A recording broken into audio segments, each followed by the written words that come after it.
Bismillahirrahmanirrahim.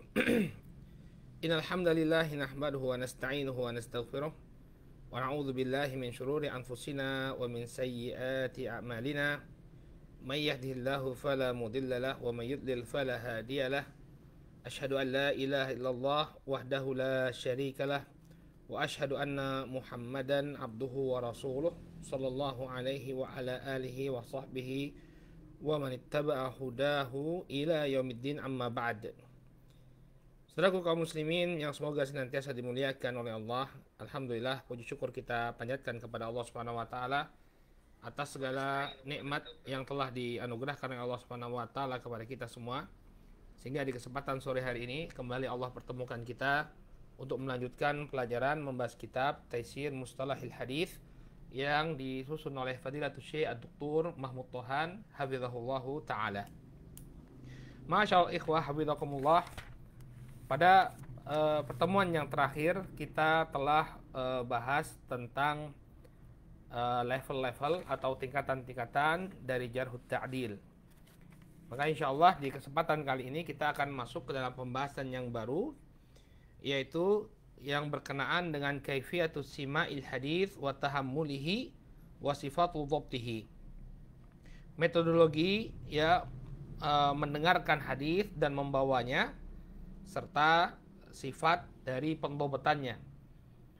Ini bagaimana? Ini kan jadi kita perlu tahu terlebih dahulu ya, sebelum kita masuk mendalam membahas tentang pembahasan tahammul hadis, bagaimana membawa hadis. Jadi para rawi itu ketika mendapatkan hadis dari gurunya, ada beberapa syarat dan ketentuan yang harus ada pada diri si perawi. Ya, misalnya dari sisi usia berapa ya dia bisa mengambil hadis tersebut. Ya. Kemudian bagaimana caranya dia mendapatkan hadis tadi? Karena barakallahu fikum, yang namanya pengambilan hadis dari seorang guru ini metodologinya bermacam-macam. Ada yang dia mendengar langsung dari gurunya. Dia mendengar gurunya menyampaikan sebuah hadis. Ya. Ada yang dengan cara menuliskan hadis. Atau sebelumnya ada dengan cara dia membacakan sebuah hadis di hadapan gurunya, kemudian gurunya mendengarkan. Jadi dia bacakan hadis, kemudian gurunya mendengarkan. Ada yang dengan cara memberikan ijazah, izin untuk meriwayatkan. Misalnya gurunya memiliki sebuah kitab, sudah ada kitabnya, kumpulan hadis-hadis dari riwayat beliau.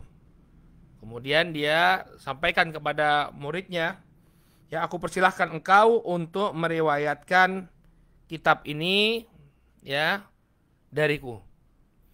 Jadi gurunya nggak membacakan satu persatu hadis, enggak.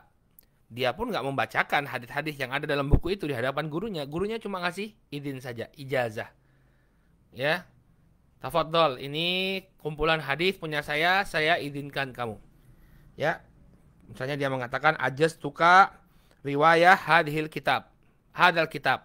Ya, riwayah hadal kitab. Aku memberikan ijazah kepadamu untuk meriwayatkan hadis-hadis yang ada ya di dalam kitab ini, yang ada dalam kitab ini.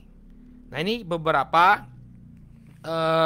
contoh ya cara mengambil hadis dari seorang guru. Ya. Nah, nanti akan kelihatan berbeda ketika dia menyampaikan. Ya, ketika dia menyampaikan hadis, ya, dia sudah mengambil hadis ini dari gurunya. Nah, ketika dia menyampaikan hadis-hadis tersebut kepada muridnya, ya, si fulan yang tadi sudah berguru, sudah mengambil banyak hadis. Nah, sekarang dia mau ngajar dia mau memberikan hadis tersebut kepada muridnya. Maka cara menyampaikan hadis tadi yang diambil dari gurunya ini berbeda-beda tergantung bagaimana cara dia mendapatkannya. Misalnya, barakallahu fiik, kalau misalnya dia mendengar langsung dari gurunya, maka dia boleh menggunakan lafaz sami'tu atau haddatsani. Sami'tu atau haddatsani. Ya. Tapi kalau misalnya dia cuma mendapatkan ijazah dari syekhnya, ya, syekhnya tadi mengatakan kepada dia, aku ya izinkan engkau, aku ijazahkan kepada engkau riwayat kitab ini, ya riwayat-riwayat yang ada dalam kitab ini. Maka dia nggak boleh menggunakan sami'tu, dia nggak boleh menggunakan haddatsani. Kenapa? Karena dia nggak mendengar hadisnya dari syekh tadi. Syekhnya hanya memberikan apa? Ijazah saja, memberikan izin meriwayatkan. Maka nanti lain lagi, level lain lagi dia ketika dia menyampaikan ketika dia menyampaikan hadis tersebut kepada muridnya, dia mengatakan ajaza li fulan, mengijazahkan kepadaku si fulan. Ya, atau haddatsana ijazatan, bukan haddatsani saja, enggak boleh. Karena kalau dia menggunakan lafaz haddatsani, ini seakan-akan dia mendengar langsung dari syekhnya, padahal tidak mendengar langsung tapi melalui pemberian ijazah.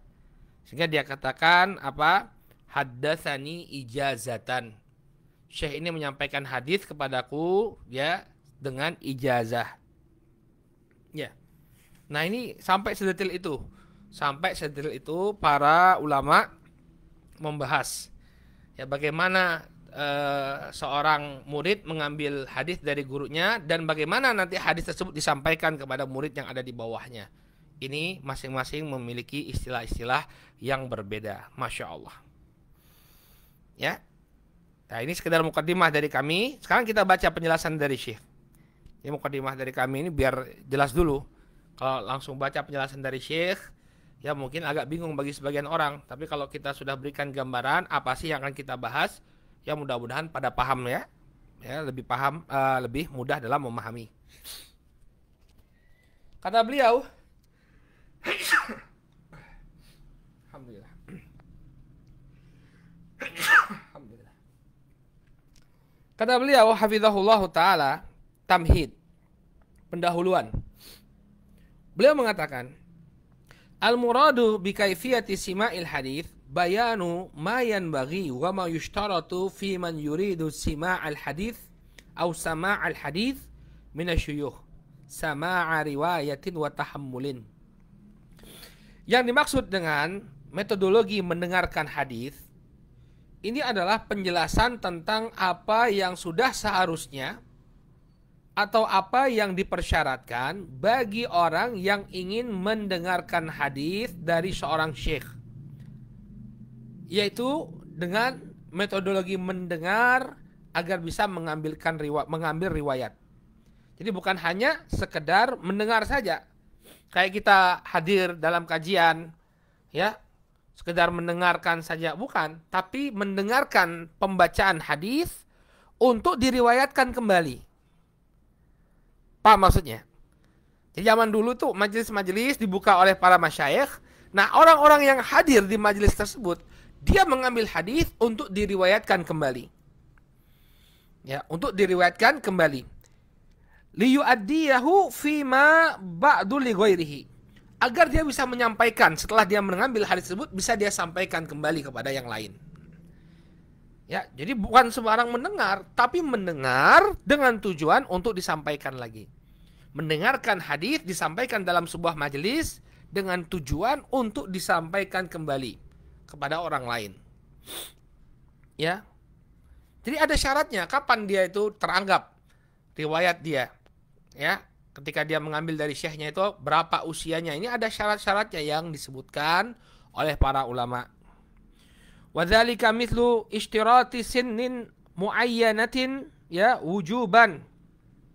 Seperti disyariatkannya usia tertentu. Ya, wujuban au istihbaban. Yang wajib dan yang mustahab. Jadi maksudnya yang wajib ini batas minimumnya. Ya, kalau antum menginstal sesuatu ada minimum requirements. Ya, minimum requirement artinya batas minimum yang dipersyaratkan. Kalau misalnya lebih daripada itu lebih bagus, tapi ada batas minimum requirement-nya. Ya, apa batas minimum seseorang itu bisa mengambil periwayatan dari gurunya? Ya, awistihbaban atau yang yang mustahab, yang lebih disukai. Oke, batas minimumnya misalnya usia tamyiz, tapi alangkah baiknya kalau dia usianya sudah baligh, atau lebih baik lagi kalau usianya minimal 20 tahun atau 30 tahun. Ya, tentu beda penalaran anak yang baru mumayyiz dengan orang yang sudah berusia lebih dewasa, akalnya lebih cemerlang. Ya. Demikian kemudian kata beliau wal muradu bitahammulihi, ya, wal muradu bitahammulihi, dan yang diinginkan dengan tahammul, apa maksud tahammul? Ya, bayanu turuqu akhdhihi wa talaqihi an syuyukh. Ini catatan penting. Apa sih yang dimaksudkan dengan tahammul, tahammul hadis? Ya, nanti antum akan sering mendengar istilah ini dalam pembahasan kaifiatus sima. Tahammul ini artinya bagaimana metodologi dia mengambil hadis dari gurunya. Apakah dengan mendengar ataukah dengan ijazatul kitab atau yang selainnya. Ini maksud tahammul. Ya, bagaimana tahammulnya? Dia mendengar dengan apa? Dengan mendengar, dengan sama dari syekhnya atau dengan ijazah dari syekhnya. Qala wal muradu bi sifati dhabat bayanu, ya, kaifa yuthbitu talibu ma talaqahu minal hadis dhabtan yuahiluhu li an yarwiyahu li ghairihi ala syaklin yutma'annu ilaih. Kemudian yang dimaksud dengan sifatul dhabat, apa yang dimaksud dengan sifatul dhabat?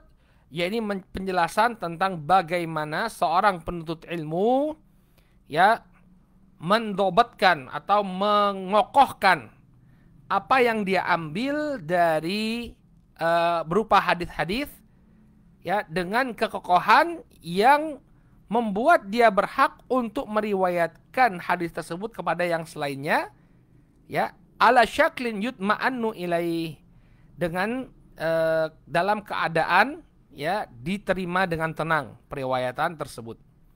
Ala syaklin yutma'annu ilaih, ya, dengan cara yang membuat tenang orang yang menerima hadisnya.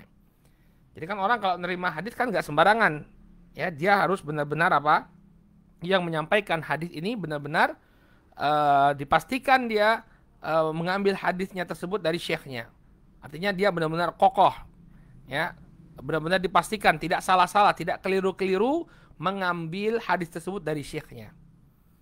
Ya, ini namanya sifatul dhabat. Ya, jadi kalau tahammul itu adalah bagaimana cara dia mengambil hadis. Kalau sifatul dhabat, jadi bagaimana cara dia mengokohkan apa yang dia ambil dari syekhnya. Sehingga ketika dia menyampaikannya, orang yang menerima hadis yang dia sampaikan itu merasa tenang. Oh, si fulan ini memang betul-betul kokoh dia. Apa yang diambil dari gurunya sama dengan apa yang dia sampaikan, tidak keliru sama sekali. Baik. Qala wa qad i'tana al-ulama'ul mustalah bi hadzal naw' min ulumil hadis.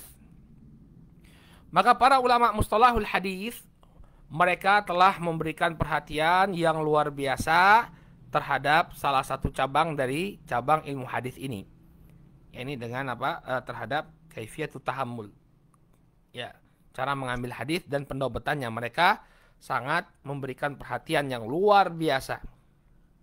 Ya. Wa wada'u lahu al-qawaida wad-dhawabita wasyuruta bi syaklin daqiqin ra'i'. Dan mereka pun telah meletakkan kaidah-kaidah, batasan-batasan dan syarat-syarat, ya, dalam bentuk yang demikian detail dan demikian baik. Ya. Jadi misalnya, ya, tadi seperti kita berikan gambaran yang kita berikan tadi. Oh, kalau kamu ngambil hadisnya itu dengan cara mendengar langsung dari syekh, maka dalam ketika menyampaikan hadis, ya, dengan apa? Dengan lafaz haddatsana atau dengan lafaz sami'tu. Ya, tapi kalau misalnya menggunakan mendapatkan hadisnya dengan cara ijazah saja, ya, maka nggak boleh, ya. Jadi mereka menetapkan ketentuan-ketentuan tadi. Sehingga nanti generasi setelahnya paham, oh, ini dia ngambil hadisnya ini bukan mendengar secara langsung, tapi sekedar ijazah. Kenapa? Karena hadisnya disampaikan dengan, ya, haddatsani ijazatan. Berarti bukan langsung mendengar, tapi apa? Syekhnya ngasih hadis dalam bentuk kitab, lalu diizinkan untuk meriwayatkan. Ya, luar biasa, ya, kode-kode yang ditetapkan oleh para ulama alul hadis. Ya, maka ini bentuk perhatian mereka yang luar biasa, ya, dalam menjaga sunnah Nabi Shallallahu Alaihi Wasallam. Qala wa mayyazu baina turuqi tahammulil hadis wa ja'aluha ala maratib. Dan mereka pun membeda-bedakan metodologi pengambilan hadis dan menjadikannya menjadi berlevel-level, bertingkat-tingkat. Ba'duha aqwa min ba'd. Sebagiannya lebih kuat daripada sebagian yang lain.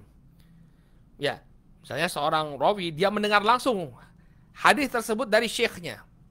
Ya, jadi syekhnya membacakan hadis kepada dia. Dia dengar langsung syekhnya tadi membacakan hadisnya.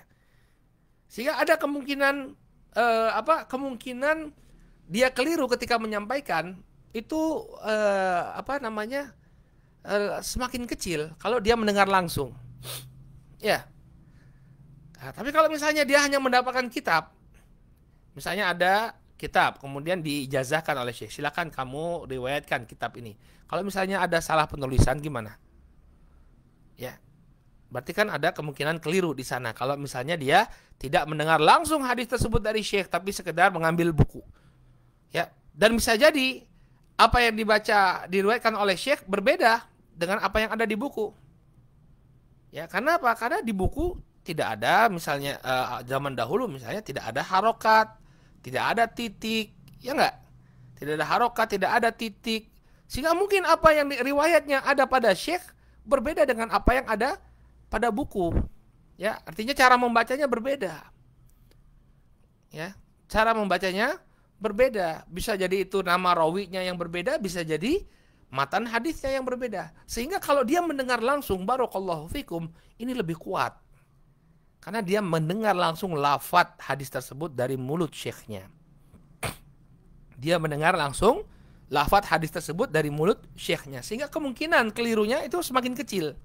Akurasinya itu lebih besar daripada sekedar dia menerima kitab dari syekhnya. Kemudian syekhnya memberikan ijazah untuk meriwayatkan kitab tersebut. Makanya kata beliau di sini, ya ba'duha aqwa min ba'd. Ya, cara mengambil hadis ini lebih kuat, ya, sebagiannya lebih kuat daripada sebagian yang lain. Ya, seperti dia mendengar langsung dari syekhnya, ini tentu lebih kuat daripada dia mengambil kitab dari syekhnya kemudian syekhnya memberikan ijazah. Luar biasa kan? Barakallahu fiik. Luar biasa sekali apa yang dilakukan oleh para ulama al-hadis. Ya, apa yang mereka tinggalkan bagi Islam dan kaum muslimin ini ya menunjukkan kesungguh-sungguhan mereka. Menunjukkan kesungguh-sungguhan mereka dalam beramal. Qala wa dzalika ta'kidan minhum lil inayati bi hadits Rasulillah sallallahu alaihi wasallam. Dan ini semakin memperkuat memperkuat bahwa mereka benar-benar memberikan perhatian yang luar biasa kepada hadis Rasul sallallahu alaihi wasallam. Demikian juga wa husni intiqalihi min syakhsin ila syakhsin. Dan menunjukkan demikian bagusnya ya perpindahan hadis dari seorang rawi kepada rawi yang selanjutnya. Ya. Jadi bukan acak-adul. Artinya bukan sembarangan. Penukilan hadis itu ya berpindahnya hadis dari seorang guru kepada seorang murid ini teratur. Kita tahu metodenya dia berpindah dari seorang guru kepada murid. Apakah dia dengan mendengar langsung atau menuliskan, menyalin atau dia mendapatkan ijazah? Ya. Kita tahu bahwa semua caranya itu semuanya itu adalah cara yang baik. Bukan hanya orang ngambil kitab kemudian langsung dia meriwayatkan sembarangan. Enggak. Menunjukkan ketersambungan. Ya. Kayyat ma'innal muslimu ila husni tariqati wusulil hadits an-nabawi ilaihi.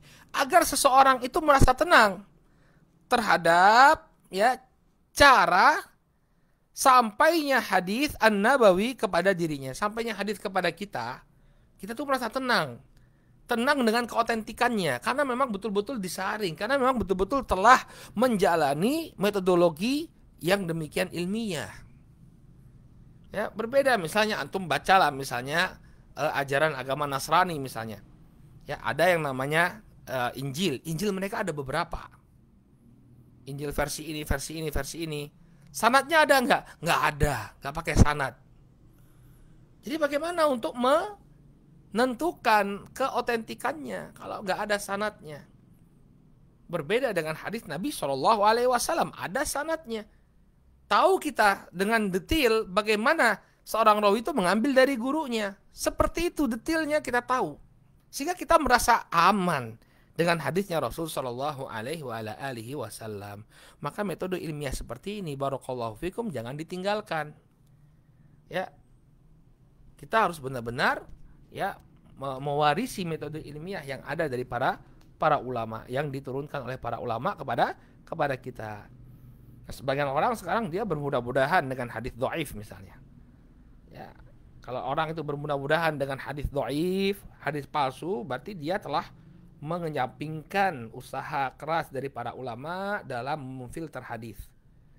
Ya, ulama sudah susah-susah ya membuat metodologi yang demikian ketat agar benar-benar keautentikan hadis tersebut itu dijaga, terjaga, namun kemudian dia bermudah-mudahan. Ya, dia bermudah-mudahan dalam mengambil hadis Nabi Shallallahu Alaihi Wasallam atau hadis yang dinisbatkan kepada Nabi Alaihi Wasallam. Ya, makanya alul hadis itu banyak tidak disukai oleh orang ya.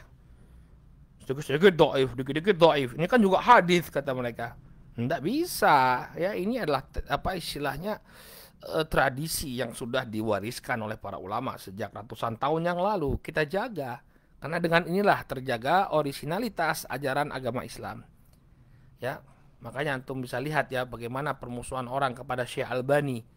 Kalau antum ikuti forum-forum itu banyak sekali orang yang tidak suka pada Syekh Albani. Kenapa? Karena Syekh Albani ini beliau menyaring hadis-hadis. Beliau berusaha untuk memfilter hadis-hadis. Ya.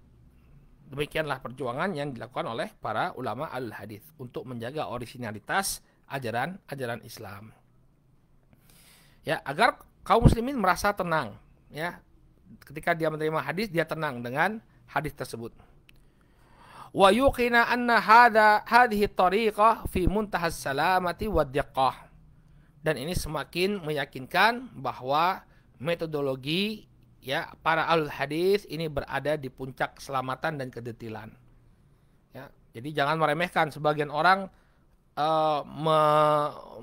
menggambarkan ilmu penukilan hadis ini seperti orang main tebak-tebakan atau orang seperti perlombaan menyampaikan berita satu ke berita yang lain. Seperti yang dikisahkan oleh sebagian guru kami, ada seorang yang berpemikiran liberal, ya, dia bagaimana dia melemahkan hadis Nabi sallallahu alaihi wasallam, dia susun murid-muridnya ada 10 orang, ya, kemudian disuruh berbaris satu jalur. Lalu si guru pun memberikan sebuah hadis, ya, membacakan sebuah kalimat, ya, kemudian ya kalimat ini disampaikan secara berantai dari muridnya yang pertama sampai ke muridnya yang terakhir. Kemudian ternyata sudah mengalami perubahan dari apa yang dia sampaikan, yang disampaikan oleh gurunya ini, ketika berada di orang yang terakhir, ya, dia sudah berubah apa yang disampaikan. Dia sudah berubah apa yang disampaikan. Nah, maka kemudian dia menunjukkan, nah coba lihat sekarang. Kata dia, mungkin nggak hadis itu sampai kepada kita sesuai dengan apa yang disampaikan oleh Nabi? Nggak mungkin kan, pasti ada perubahan kata dia. Ini contohnya kita. Ya, padahal ini saya masih satu zaman ini kata dia. Ini masih satu zaman kata dia. Nah, maka kita bisa dengan ilmu mustalah hadis kita bisa bantah apa yang dia lakukan. Tentu para perawi hadis berbeda dengan murid-murid bapak. Ya, murid-murid bapak ini ya cuma mendengar begitu saja. Padahal tidak seperti itu mendengar hadis. Ada namanya majelis tahdits. Jadi bukan hanya sekedar mendengar berita burung seperti itu yang ditiupkan, disampaikan di kuping-kuping, enggak. Tapi memang dia benar-benar menghadiri majelis, memang siap untuk mengambil hadis. Ya. Sehingga apa? Keraguan kita terhadap hadis Nabi sallallahu alaihi wasallam itu hilang. Kenapa? Karena hadis-hadis Nabi sallallahu alaihi wasallam itu diriwayatkan dengan cara yang demikian akurat. Dengan cara yang demikian akurat. Baik. Kemudian pembahasan selanjutnya. Kata Syekh Mahmud Thahal, hafizahullah taala, hal yushtaratu li tahammulil hadits al-islamu wal bulugh. Ya, kemudian diskusi selanjutnya, apakah dipersyaratkan ya, orang itu mengambil hadis dalam keadaan dia muslim dan sudah baligh? Ingat ya, bukan menyampaikan hadis, tapi mengambil hadis. Apakah diperbolehkan misalnya ada seorang sahabat Rasul Shallallahu Alaihi Wasallam, dia mengisahkan suatu peristiwa yang dia saksikan, tapi waktu itu dia belum masuk Islam. Waktu itu dia belum masuk Islam. Ya, misalnya Amr bin Al-As. Amr bin Al-As itu kan belakangan masuk Islamnya. Misalnya dia cerita tentang kejadian yang terjadi antara dia dengan Rasul Shallallahu Alaihi Wasallam. Ya, dalam keadaan waktu kejadian itu terjadi dia belum masuk Islam. Nah, ini boleh atau enggak? Atau ya, kasus yang lain, ketika seseorang mengambil hadis dari Rasul Shallallahu Alaihi Wasallam atau dia menyaksikan suatu peristiwa yang terjadi di masa Rasul Shallallahu Alaihi Wasallam, dia masih kecil. Dia masih kecil, ya, belum baligh. Nah, ini boleh nggak dia menyampaikan hadis ketika dia sudah dewasa? Boleh nggak dia menyampaikan hadis ya dari apa yang dia saksikan ketika dia masih kecil? Nah, ini diskusi yang dibawakan oleh beliau. Hal yushtaratu li tahammulil hadis al-islamu wal bulugh. Apakah dipersyaratkan ya ketika mengambil hadis dari seorang guru dia harus sudah menjadi muslim dan juga sudah baligh? Maka bagaimana pembahasannya? Kata beliau, la yushtaratu li tahammulil hadis al-islamu wal bulugh ala sahih. Kata beliau hafizahullahu taala, tidaklah dipersyaratkan ketika seseorang itu mengambil hadis dia harus menjadi seorang muslim atau menjadi seorang yang sudah baligh. Ala sahih, menurut pendapat yang paling sahih, yang lebih kuat. Nah, ini mengisyaratkan bahwa ada khilaf di dalam permasalahan ini. Ya. Jadi ada khilaf dalam permasalahan ini, apakah seorang yang belum baligh, ya, yang belum baligh boleh dia mengambil hadis atau dia belum muslim waktu itu. Nah, kalau dia belum muslim mendengarkan hadis dari Nabi SAW, boleh nggak dia menyampaikannya nanti kalau dia sudah masuk Islam? Yang lebih kuat adalah la yushtaratu, tidak dipersyaratkan. Tidak dipersyaratkan. Ya.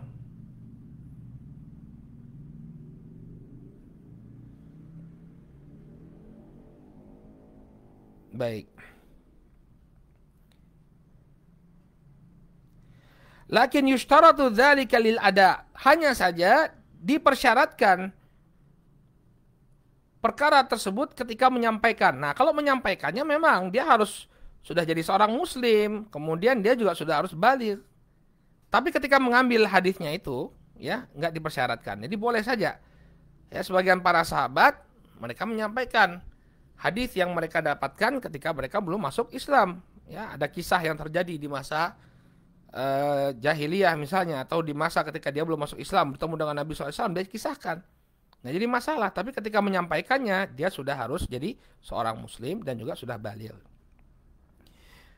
Kama marra bina fi syuruti rawi, sebagaimana yang telah lewat dalam pembahasan ya syarat-syarat seorang rawi, ya, syarat-syarat seorang rawi dia harus apa? Sudah baligh, muslim baligh. Ini mutlak, harus dia ketika menyampaikan hadis Nabi SAW sudah baligh dan sudah menjadi seorang muslim.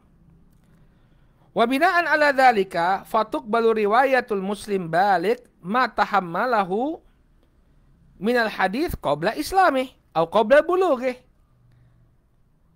Maka dibangun dari sini, ya, dibangun dari pendapat bahwa yang lebih kuat bahwa tidak dipersyaratkan dia harus muslim dan baligh ketika mendapatkan hadis tersebut. Maka diterimalah riwayat seorang muslim yang baligh apa yang dia dapatkan berupa hadis sebelum dia masuk Islam atau sebelum dia baligh. Ya, kalau dia ngambilnya itu sebelum dia baligh dan sebelum dia masuk Islam, lalu dia sampaikan ketika dia sudah menjadi seorang muslim dan sudah baligh, ya, maka yang demikian diperbolehkan. Ya. Lakinna la budda minat tamyiz binisbati li ghairil baligh. Hanya saja ya dipersyaratkan Kalau dia belum baliknya tadi, yang belum balik tadi, dia paling tidak sudah mumayyiz. Sudah mumayyiz. Ya. Baik. Qala mata yustahabbu. Nah, ini selesai masalah ya. Intinya apa? Kesimpulannya, walaupun dia mendapatkan hadis itu, dia belum balik dan belum masuk Islam, tetap diperbolehkan. Selama dia menyampaikan apa yang dia dapatkan tadi, setelah dia masuk Islam dan setelah dia balik. Kemudian diskusi selanjutnya berkenaan dengan mata yustahabbu al-ibtida bis sama'il hadis. Kapan disukai seseorang itu mendengarkan hadis. Nah, ini beda lagi ya. Tadi itu kapan minimal requirement-nya, tapi mana yang lebih utama? Kapan paling utama dia mengambil sebuah hadis? Kila yustahabu an yabtadi'a at-talibu bisima'il hadis fi sinni 30 wa alaihi ahlu Syam. Para ulama negeri Syam mengatakan usia yang ideal itu 30 tahun. Ya, usia yang ideal untuk mendengarkan hadis itu 30 tahun. Pendapat yang kedua, wakila fi sinil ishrin wa alaihi ahlul Kufah. Adapun ulama ahlul Kufah mengatakan usia ideal untuk mengambil hadis itu 20 tahun. Ya, kita nggak bicara tentang menyampaikan yang penting sudah balik ya. Nah, ini untuk mengambil hadis itu ada usia-usia ideal menurut para ulama. Kata ulama ahlu Syam kalau sudah 30 tahun. Kalau kata ulama ahlul Kufah 20 tahun. Wakila fi sinil asyirah wa alaihi ahlul Basrah. Menurut ulama ahlul Basrah 10 tahun sudah cukup. 10 tahun ini sudah ideal katanya. Wasawabu yang benar fil a'sar al mutaakhirah at-tabkiru bisima'il hadith min hina yasihu sima'uhu aw sama'uhu. Dan yang lebih tepat ya pada masa-masa yang belakangan adalah usia yang paling muda. Sejak dia sudah benar, ya sudah bisa mendengarkan hadis dengan betul, maka ini adalah usia ideal dia mengambil hadis. Li'annal haditha mundhabitu fil kutub. Karena sekarang ya hadis itu telah tersusun dalam kitab-kitab. Ya, jadi tidak mesti dia usianya sudah dewasa, namun juga namun ketika dia sudah bisa mendengar dengan baik, maka yang demikian ya dianjurkan. Apalagi sekarang kitab-kitab hadis-hadis itu telah terkumpul dalam kitab-kitab. Qala hal li sihhati sima'i shaghir sinnun muayyanah. Apakah apabila seorang anak yang kecil mendengarkan hadis ada batasan usia bagi dia sehingga pengambilan hadisnya tersebut dianggap benar? Qala haddada ba'dul ulama dzalika bi khamsi sinin wa alaihi istaqarrul amalu baina ahli hadis. Sebagian ulama membatasi usia minimalnya adalah 5 tahun. Ya, 5 tahun. Kalau dia sudah berusia 5 tahun, ya, seperti Muhammad bin Labid disebutkan bahwa dia mengambil hadis mulai dari usia 5 tahun. Ya. Dia usianya 5 tahun sudah mengambil hadis. Wa qala ba'duhum as-shawabu i'tibaru tamyiz fa in fahima as-shaghir al-khitab wa raddal jawab kana mumayyizan sahihas sama wa illa fala. Ya. Kemudian para ulama, sebagian lagi ulama mengatakan bahwa yang benar adalah standarnya adalah dia sudah mumayyiz, tamyiz. Apa maksud tamyiz di sini? Apabila seorang anak kecil sudah memahami maksud dari sebuah pembicaraan.